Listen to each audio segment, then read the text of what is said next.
There's, I think, a common complaint in the Course in Miracles, or shoot, anything, is it's not working. But the complaint that it's not working is the desire to be at a particular end that's not happening. Right. And it's the same thing as, I wish I had a different amount of money, or I wish they were different, it was different. It's the same basic issue that we have. It doesn't make it easier. It just means that your curriculum has been customized so that it's particular for you. Right? All these things bring up all of the things that are uncomfortable for you and that you don't like.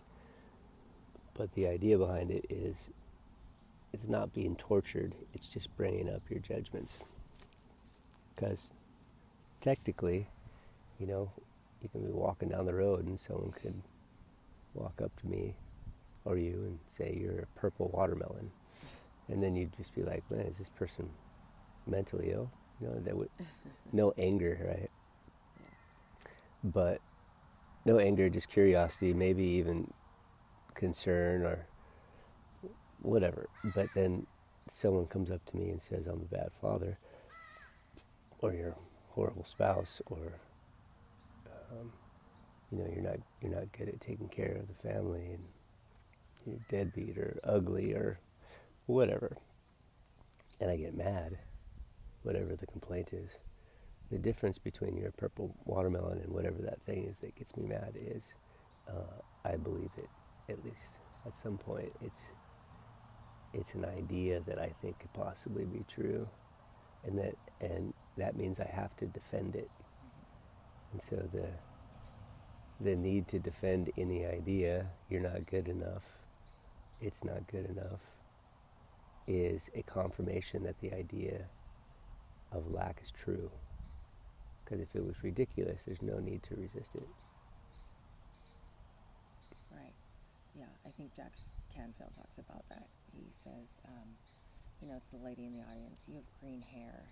Uh-huh. And he's like, "How absurd is that? Like, you don't have green hair." Like, Yeah. if you believe it, but he says, if somebody calls you stupid, I don't remember the exact example, but something, it's more believable. But he's like, just think of every instance like the green hair remark.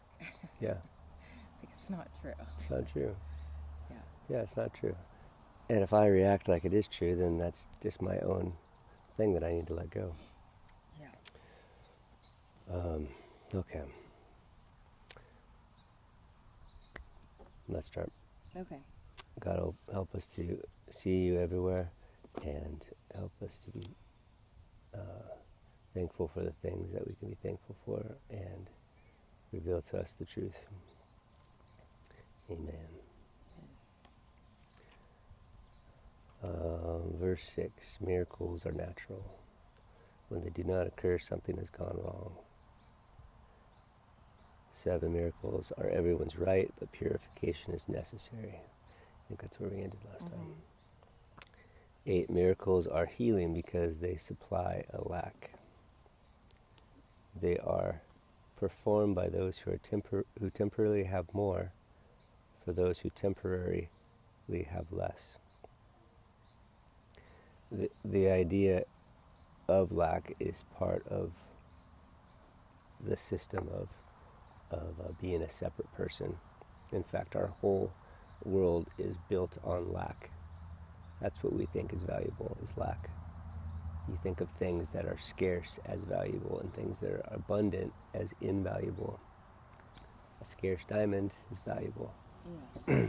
A piece of sand, a silicone that you can go get a scoop full for free, is worthless. That system, though, is the same system that makes suffering possible, because it's a system that says you're separate from that which you need. So those of us who are waking up to the thing that we really want, which is connection and love and contentment and peace, these are all states that are achieved through negation, not addition. We're not trying to get them, and if you are trying to get them, it's creating more blockages. Those states of being are achieved through forgiveness, which is, as we've been learning, forgiveness is just letting go of these stories of why things are separate. These stories of who we are that makes us separate from others and keeps us separate from love, joy, peace, contentment.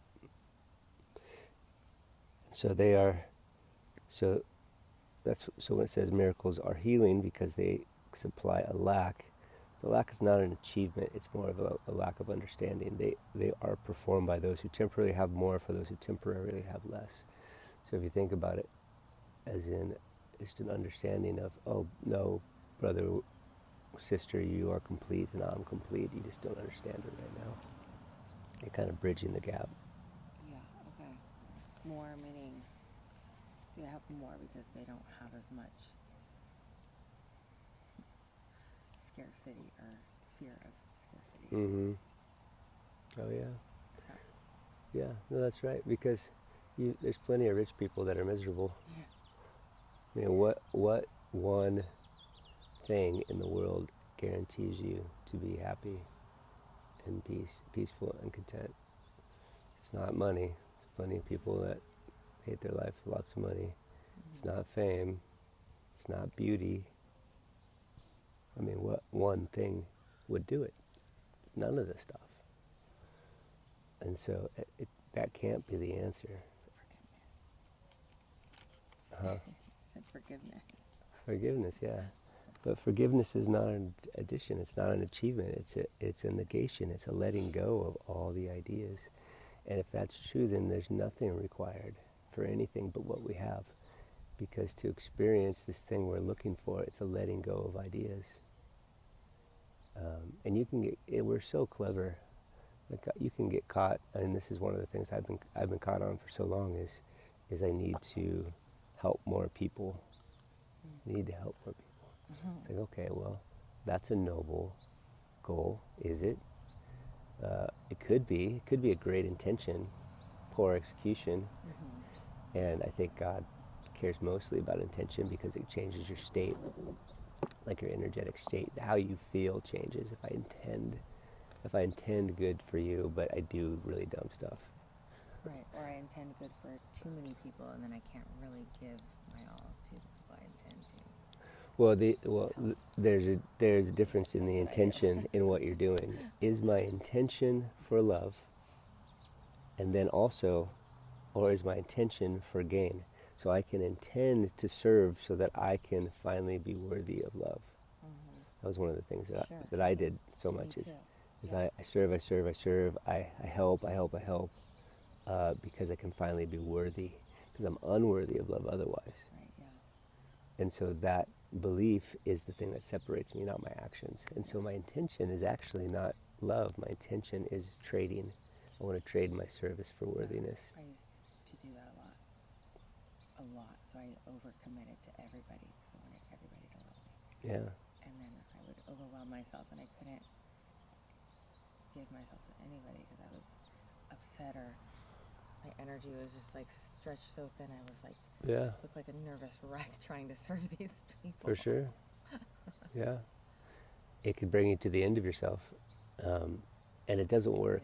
Yeah. Now it's way better than robbing somebody, breaking into their house and robbing them.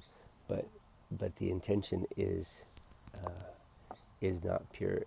It's an insincere offer. I want to help you. And so what the Course is saying is that your brother is actually perfect. Your sister is perfect. So, our fellow humans, and that they are the ones in our life that when we forgive them, we bring salvation to them and us at the same time. And so what does that mean? Well, what that means is if I'm seeing them as lacking in some way, they're not acting right, they're not treating me right, they're not treating my other people in my life right. I'm embarrassed by the way that they're acting. I'm angry at the way that they're acting. I'm angry at the world. I'm angry at, on and on it goes, right? When when I'm doing that, I actually see them as a body, and I see them as a separate form, and then that perspective that I have, which is all mind, changes my world. When all the while there's a world happening at the exact same time. Course calls it the real world, which is also a world that we make up, but that world is happy, and that real world, a world that we make up, has to do with seeing them as whole and connected intimately with us, with no separation, and beautiful, and doing the best they can at a minimum. It's like, oh yeah, doing the best they can. Oh yeah, I see how your personality likes to continue to be in suffering.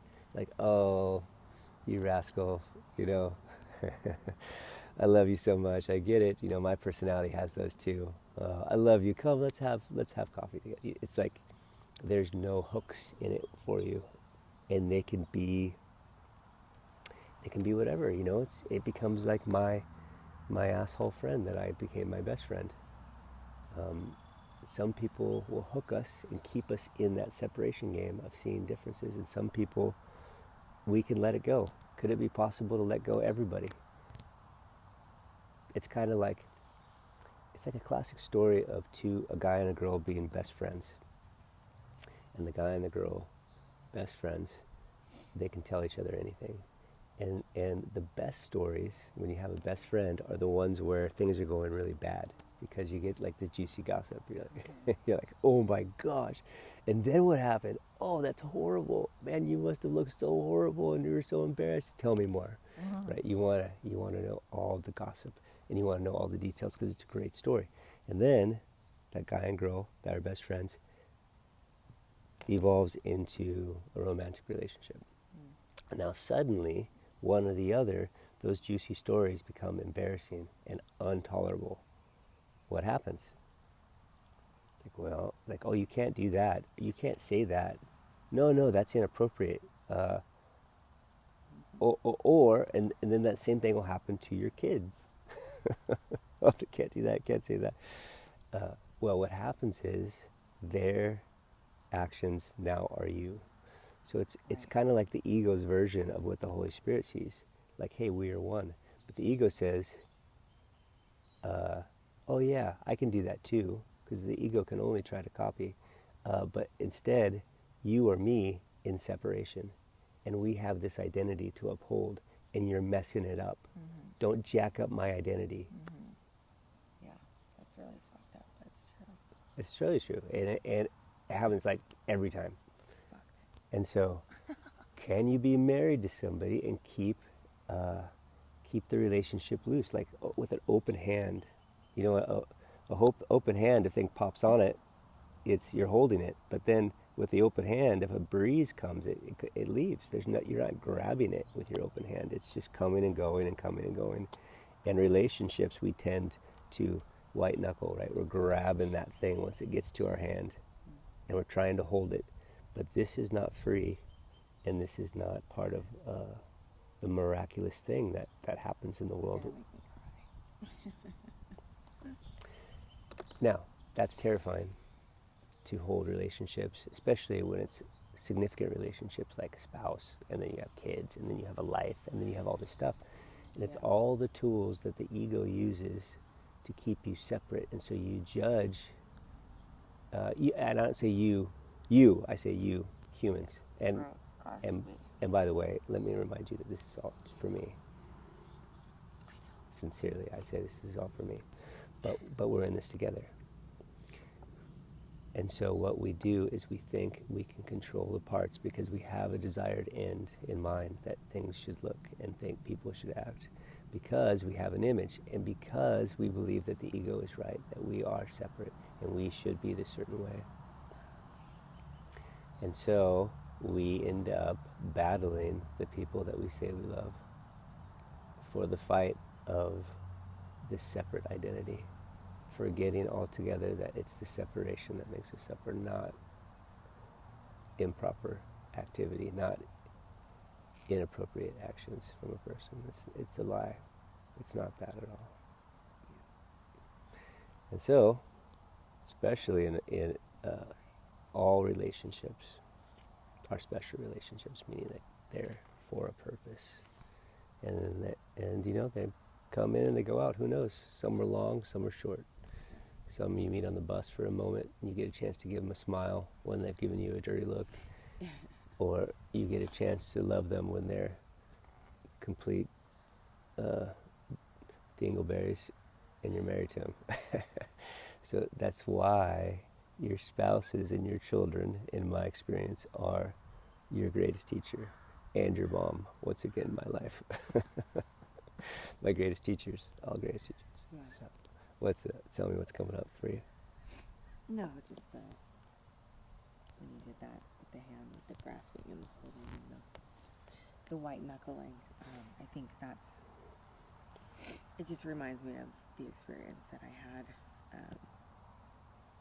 when I met my friend Sue, where I was told to let go of control. Mm-hmm. So. It's a simple idea, but it's very difficult in practice, because it's literally asking you to let go of who you are. Says your ego. Mm-hmm. It's the hardest thing to do, and you will revolt. If you're not aware, you'll revolt against such things that make sense, right? This kind of talk, you're like, oh yeah, wow.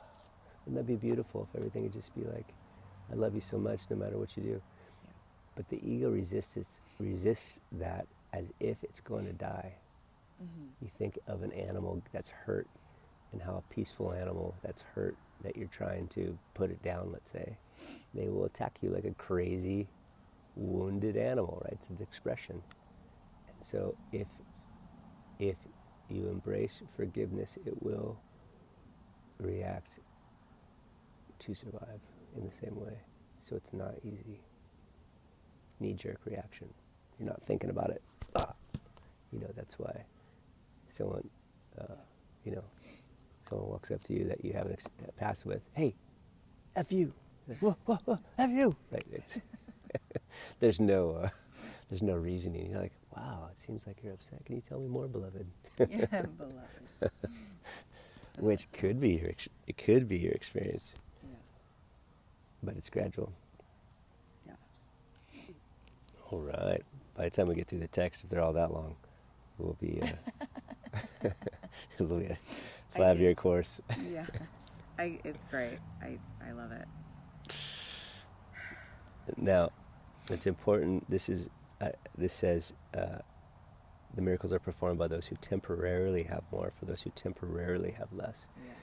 So it's an understanding of awareness, lack. We can't be actually without, but the body can, and our personality can. And so there's these things in life that it seems like we have lack, but the thing that we really only lack is understanding. That's the only thing we can actually lack. We don't lack anything that's substantial for life. Zero. And so sometimes, and you can even see it in your own life, I mean, even with in your marriage, it's everybody's marriage. Sometimes people have more understanding and they don't react, let's say, when somebody freaks out. Yeah. And what a blessing that is, right? If you have one person not reacting and the other person tripping, and you're like, oh, that's cool, we're taking turns. I've been there too. Yeah. That happened last night, where I got upset with the dishes. I was trying to do something in the sink, and there was just a pile of dishes in the sink, so I couldn't get to the water. Yeah. So I had to move all the dishes out of the way. Yeah. And I've asked Jared so many times, could you not pile them? I'll do the dishes, but just pile them somewhere else. That guy. So I can use the water.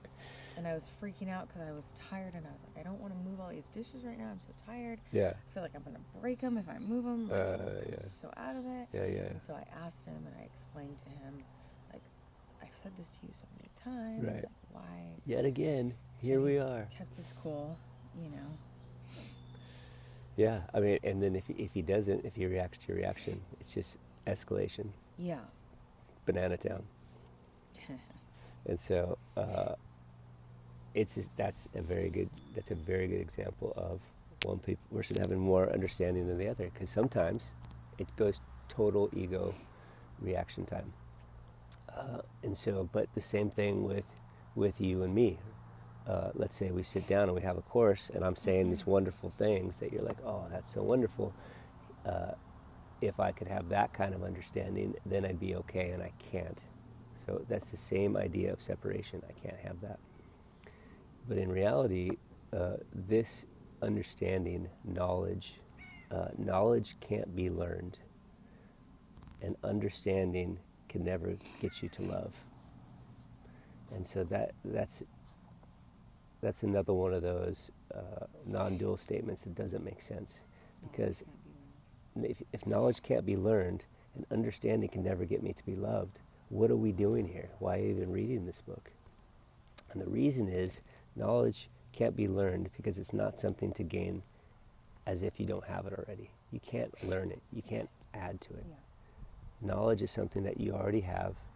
The unconscious, for example, is infinite in its awareness of all that is. It's okay. Do you want a tissue? Just gonna wipe it away. Excellent. That's good. We're there already. It's wonderful. Helps us. It's our bonding. And so, an understanding doesn't help me to get to love. If understanding could help, all the smart people would be healers of the world. Right. An academic. Yeah. Not, academics tend to not like. They definitely see other people as separate, and a lot of times stupid. Yeah, the guy that lived in our back house was academic. Mm-hmm. Including, and he was very smart. That's why the theologians, you go to seminary. That's what it's the nickname. The joke in religious worlds is like, oh, you're going to cemetery, not seminary, just because it's not a place to go and open your heart for love. It's a place to learn things and to strengthen the separation of you're going to hell, I'm going to heaven. Yeah. You got it wrong, I got it right. If you switch your ways to my ways, there's a chance maybe we'll pray. I know. I'll pray, actually, because God doesn't listen to you. It's like subtle ego shenanigans. Yeah. It's funny. Okay, do you want to keep reading, or do you want to read the lesson for today? I think I'm on lesson 6. Okay. Let's do a lesson, because we haven't done a lesson in a while.